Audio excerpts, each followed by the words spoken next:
So, dinagdagan ba talaga yung Bible natin? O binawasan? Ano ba talaga?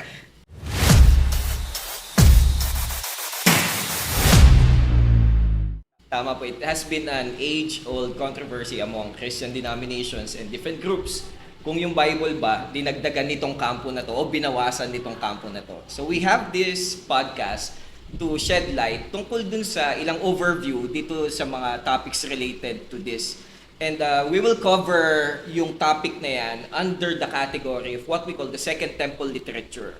So, Pastor Carl, ano bang ibig sabihin ng Second Temple literature? Yung Second Temple literature kasi, syempre, alam na naman natin yung historical book ng Old Testament that there is the first temple.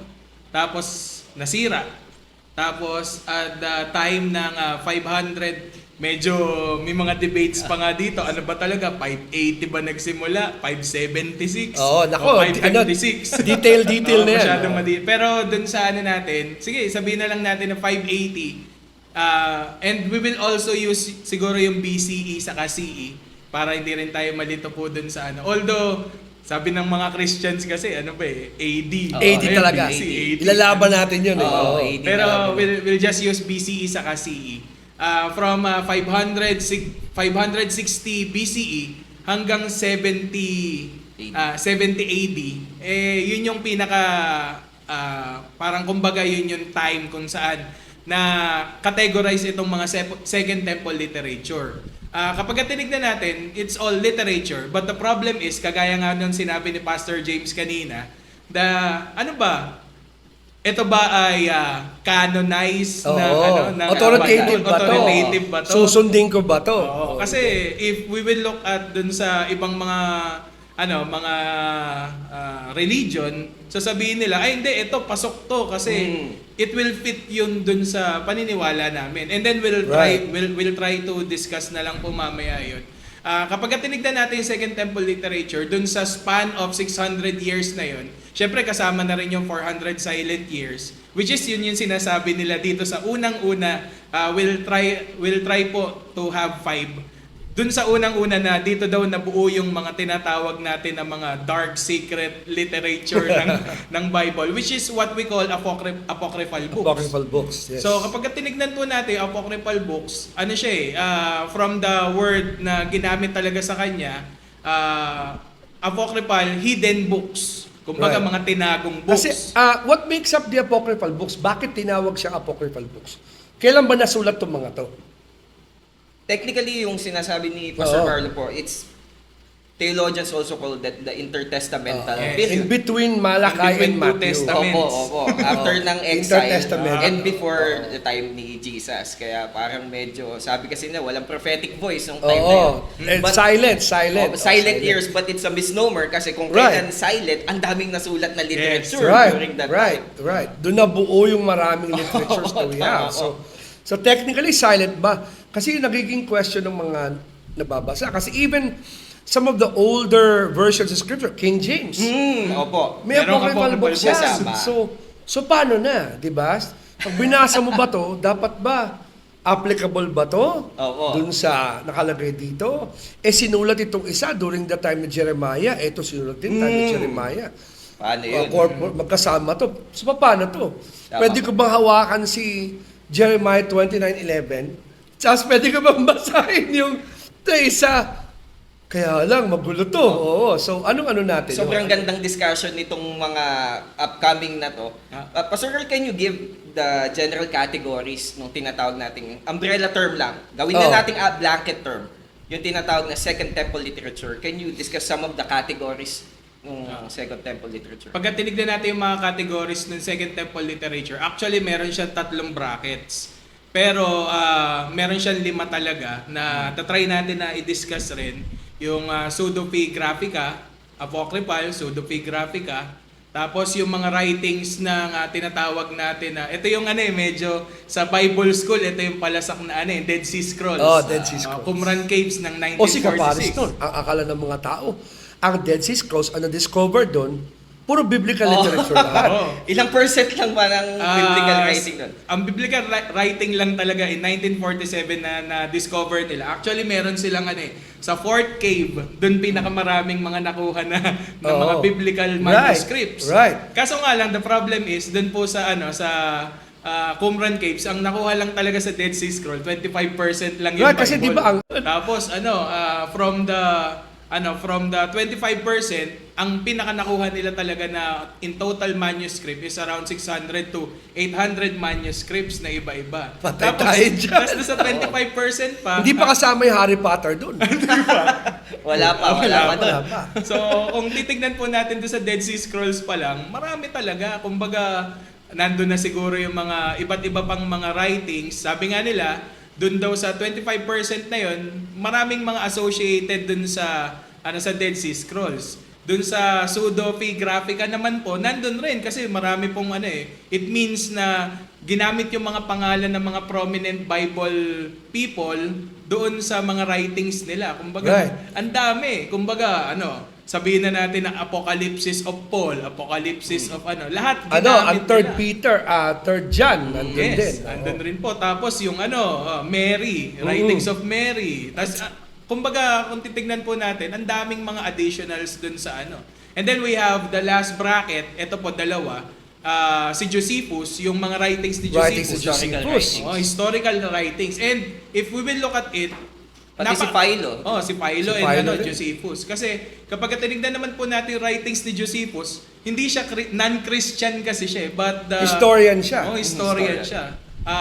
Ang pinakamaganda lang po, sa Hellenistic world, kilala talaga yung mga writings as historical accurate, yung mga writings ni Josephus. Tapos ang maganda lang po doon, si Josephus, keynote po talaga sa kanya, meron siyang mga claims about Jesus, about John the Baptist. Maganda siyang historical attestation dun sa factual Yeah. veracity. He affirmed the biblical claims. Yes, That's opo. what he did. Ito yung tanong dun kasi kung hindi siya canonical, bakit siya nilagay dun as part of important literature para mabasa nung Qumran community? Which leads us dun sa second part ng ating discussion, which is, how do we determine ba if one piece of literature Belongs. belongs Oo. or is canonical or Right.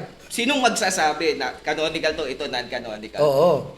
Pastor James, paano po ba yung... Well, ito malaking away to eh. Kasi nga, even if, sabi kasi ni iba, ang canon ba ay ginawa o ang canon na discover? Yes.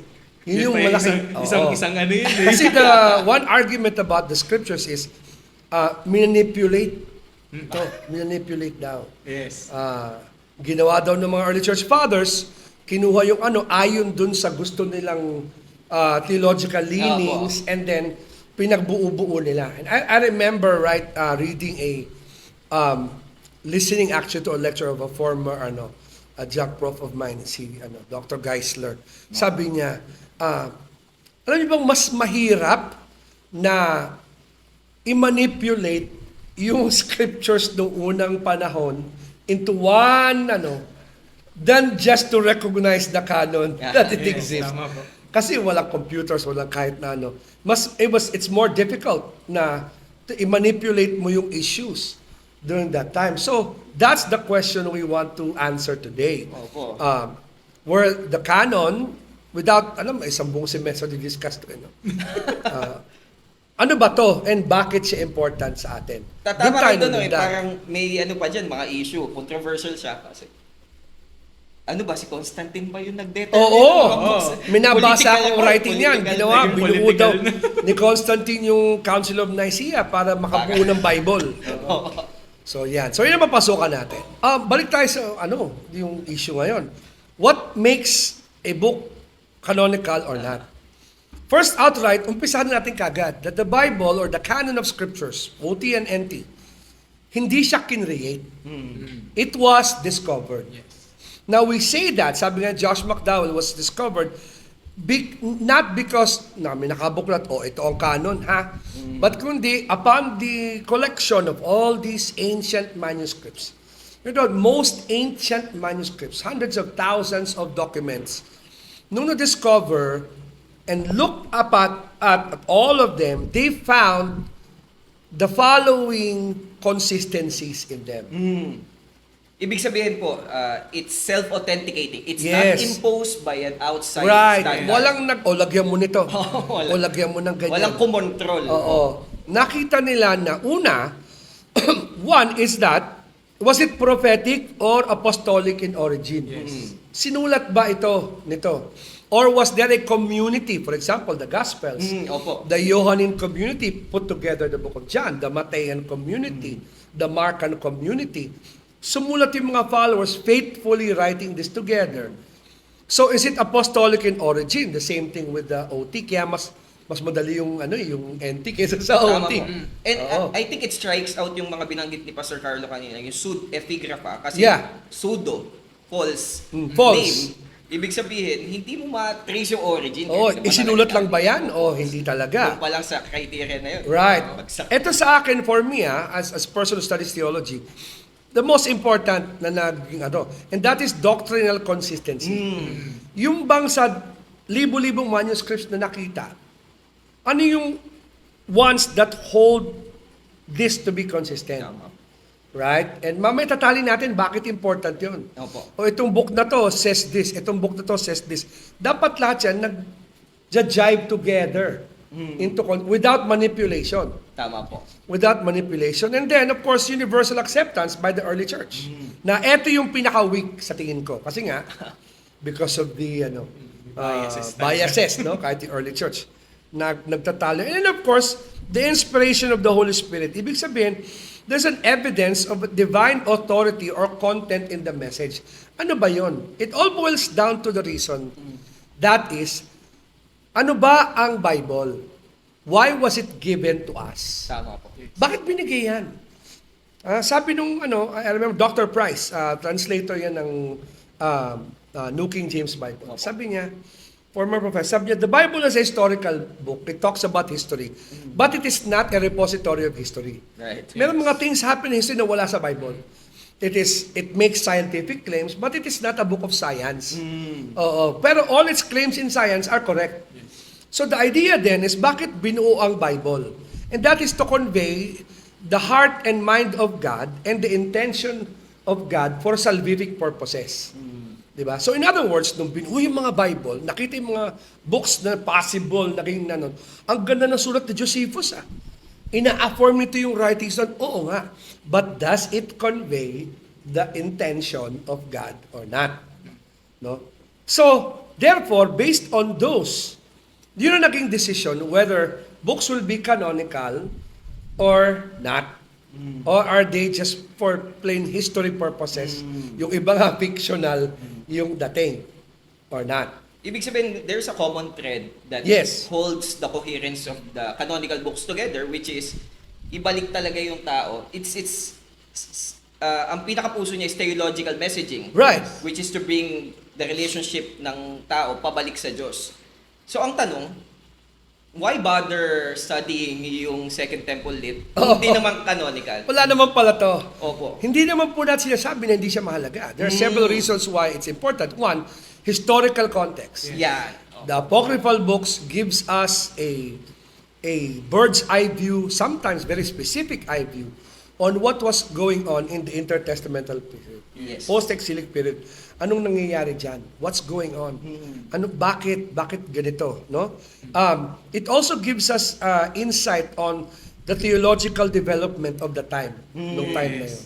Which coincides yung pinaniniwala nating doctrine of progressive revelation. Right. There's a development of theology din. Hindi Right. nagbago, pero there's a development. There's a continuing fulfillment yes, of fulfillment. Yes, hindi nagbabago pag sabi kundi yung sinabi dito natutupad na dito. Mas nade-develop lang yung ano po. Right, you're data able niya. to follow Oo. the theological insights of the time.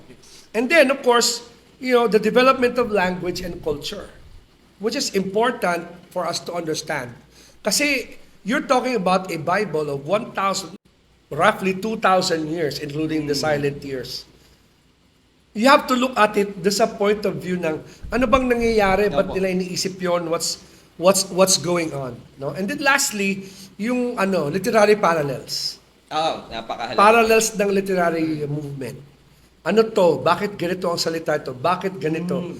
Why? Ano ang rational nito? Kaya, that's why it's important to look at. Yun ang purpose nila. Tama po. Oo. Kung sila ay extra biblical references, may extra biblical purposes din sila. Tama po. Oo. Huwag lang kayo mag-devotion tungkol doon. So, ibig sabihin, these are non-inspired books, pero hindi dahil hindi siya inspired, hindi siya importante. Hindi siya useless. Oo. Importante siya because of hermeneutics po, Right. Pastor James. Ang laging principle natin, that 3 most important things in hermeneutics: 1, context; 2, context; 3, context. Context is king.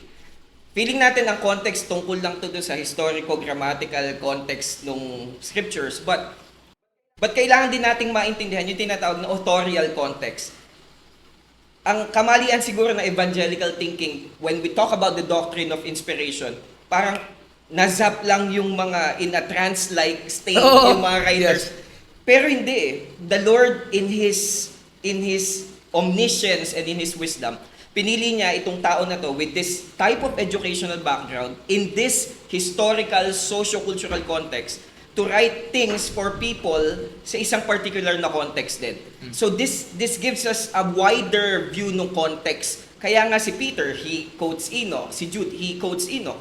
Hindi dahil Dapat, inspired si Enoch. oo. Pero kung gusto mo maintindihan yung sinasabi ni Peter, Tingnan tsaka ni mo Jude, siya. tignan mo kung ano Oo. sinabi ni Enoch. Ano ba talaga nangyayari dyan? Opo. Noong time na yan. Parang may connotation kasi tayo na porket hindi siya canonical, banned yan. Wag mo, Right. we recommend, if you have time, basahin mo. Pero kung di mo pa nababasa yung Bible mo mabasahin. Naalala ko tuloy yan. Oh, go ahead.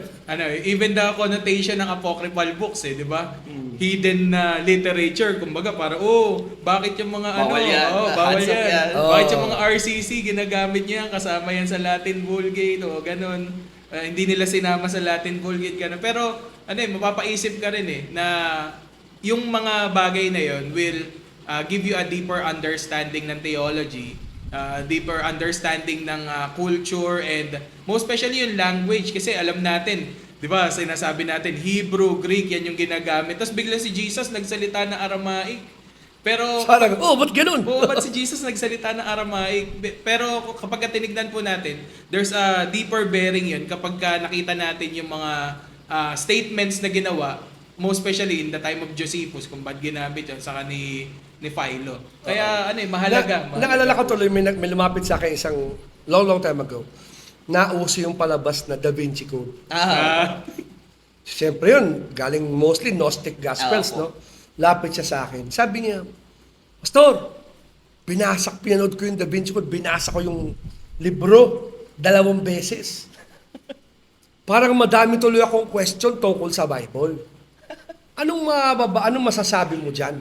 Sabi ko, napanood ko yung sine. Sabi niya, pero paano yung pastor, humina yung faith ko. Sabi ko, teka lang ha. Ito ang gawin ko sa'yo, advice ko sa'yo. Nabasa mo na ba ang Bible, cover Ayun. to cover? Sabi niya, hindi pa nga po eh. Sabi ko, bago mo questionin yung nasa Gnostic Gospel sa sinabi doon, basahin mo muna yung Bible. Tama. I guess the same thing that we can advise our people today, na nakikinig sa atin today. These are great books, good books, beneficial books. But for the sake of novelty, huwag kayong basta magbasa nun. Alamin niyo muna yung faith niyo and Tama what it po. says. Which diba? brings us to the concluding thought nitong buong usapan na to. Bakit ba mahalaga na tayo bilang mga mananampalataya magkaroon ng deeper understanding? Mas hindi surface level lang na pagkaunawa tungkol sa faith po natin, which I think Impact Institute can provide to us. So tanong, all of this hindi mo may concise yan sa isang, what's that, 20-minute podcast? Or, Posible. Parang kiniliti na sila, bayan sila. Kaya importante for us to really learn about scriptures. Opo. For example, so that's why yung Impact Institute na part under the auspices ng International Baptist College and Seminary is so important because it allows us to learn about these things concerning yung faith natin. Kasi kahit sa mo tingnan yan, may mandate ang scripture na sinabi, be careful to give an answer concerning the hope that is in you. So how do you give an answer to a hope when you don't know how to explain the hope? Yes. Tama. Diba? Kaya pag nag-enroll sila sa ating Impact Institute, they'll give you an idea on what is that, ano to, paano to. But more so, spend time, on the scriptures, learning about the Word of God and what you believe. And we will see you on the next podcast.